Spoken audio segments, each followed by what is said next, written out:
Good evening বন্ধুরা, সবাই কি করছো? সবাই নিশ্চয়ই কাজকর্মের মধ্যে ব্যস্তই আছো, আমরাও একটু ব্যস্ত আছি। আজকে রাত্রে আমাদের মেনু হচ্ছে কি খিচুড়ি, আর এদিকে দেখো আলু ভাজা।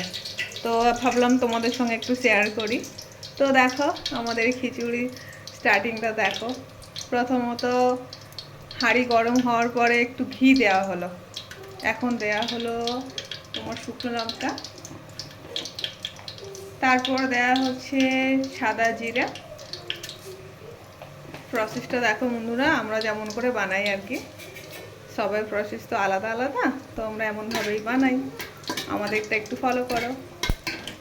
তো এটা একটু ভাজা ভাজা হয়ে গেল বন্ধুরা। তারপরে এর মধ্যে দিদিভাই বানাচ্ছে, অ্যাকচুয়ালি আমি বানাচ্ছি না, দিদিভাই বানাচ্ছে, আমি শুধু ক্যামেরা করছি। তো এটা হয়ে গেল ফোড়নটা।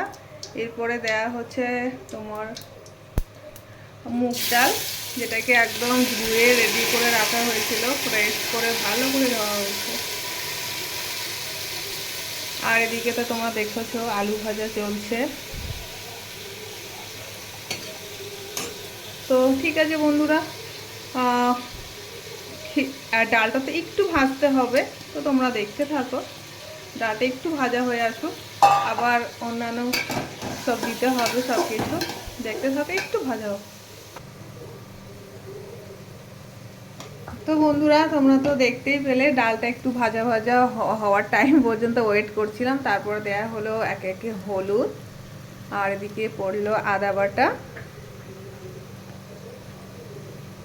আর তার সঙ্গে তো সরি, লবণ তো অবশ্যই স্বাদ অনুযায়ী। আবার একটু সেটাকে ঠিকঠাক করে নাড়িয়ে চাড়িয়ে নেওয়া হচ্ছে আর কি। ততক্ষণ ওটা নাড়ানো চাড়ানো হোক। আর এদিকে তো দেখতেই পাচ্ছ আমার আলু ভাজা মোটামুটি হয়ে এসছে, আর একটু বাকি আছে। আর দিদু তো আলু ভাজা খায় না, আমাদের হচ্ছে কি আলু ভাজা, দিদুর জন্য কুমড়ো ভাজা, আর এদিকে সবজিটা ভাজা রয়েছে কারণ খিচুড়ি দেওয়ার জন্য।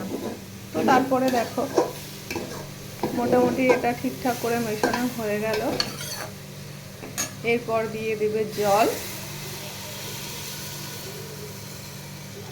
জলটা তোমরা বন্ধুরা মাপ মতোই দেবে, যেরকমটা প্রয়োজন সেদ্ধ হওয়ার জন্য ঠিক তেমনটাই দেবে, কম বেশি তোমরা ব্যালেন্স করে দিয়ে দিও। আমরা ব্যালেন্স অনুযায়ী দিয়ে দিচ্ছি আর কি, যেমনটা লাগবে।